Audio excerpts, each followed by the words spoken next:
just concluded Chapter 6, and love is in the air, everybody.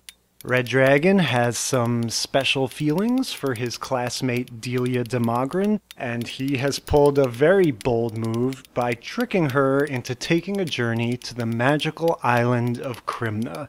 Don't hate the player, guys. So, Red Dragon, Delia, Black Dragon, and Maine have all piled into Maine's transforming car/airplane, because by the way, Maine invented a transforming car/airplane, and they have blasted off in the direction of this mythical land that most people don't even know about, and we are moving right along with the 1988 epic romance, The Dragon Brothers.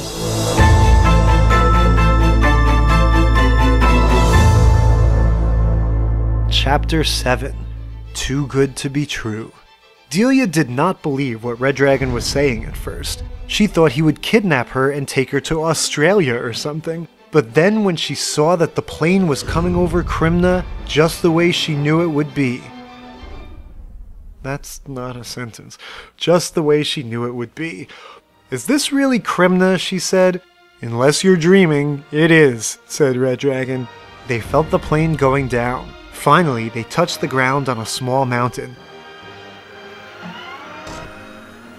Everybody out, said Maine. They all piled out of the plane, which was now transformed back into a car. There aren't any muggers here, but there's worse. There's dinosaurs and monsters, he said. But Red and Black Dragon and Delia seemed to ignore what he was saying. They were all looking around at the beautiful landscape. Then they started to climb down the mountain they were standing on. Don't go too far, shouted Maine from atop the mountain. They explored the areas of Crimna that were not far from where they had landed for a few days. They had expected to have to sleep on sleeping bags, but they met a nice old man who owned a small cottage and let them stay. The man's name was Richter Porrand. Okay.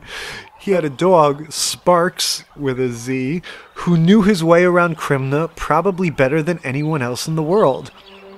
One morning, on the third day, Black Dragon woke up very early and found Delia and Maine looking at a map on the floor.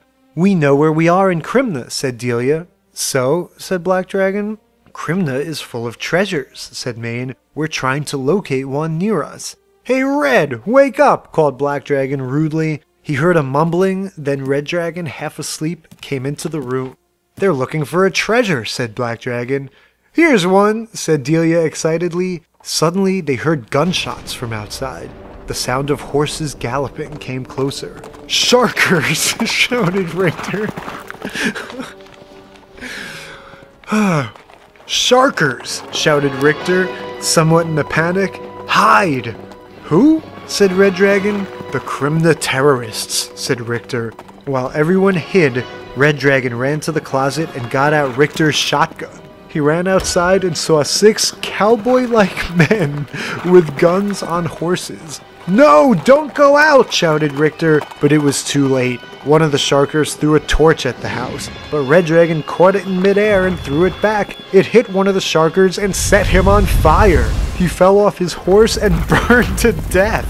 Red Dragon shot at them and kept missing them. Maine ran out of the house to save Red Dragon. Suddenly, badam! Maine was shot. Maine! Shouted Red Dragon. He started shooting more furiously than ever. He shot 3 of the 5 remaining Sharkers, and the other 2 rode away. He dragged Maine into the house. Maine was in a lot of... Maine was in a lot of pain, but not dead yet. Richter was doctoring him as best he could. He won't die if we get this, said Delia. She showed them a mark on her map of Crimna, the golden apple tree.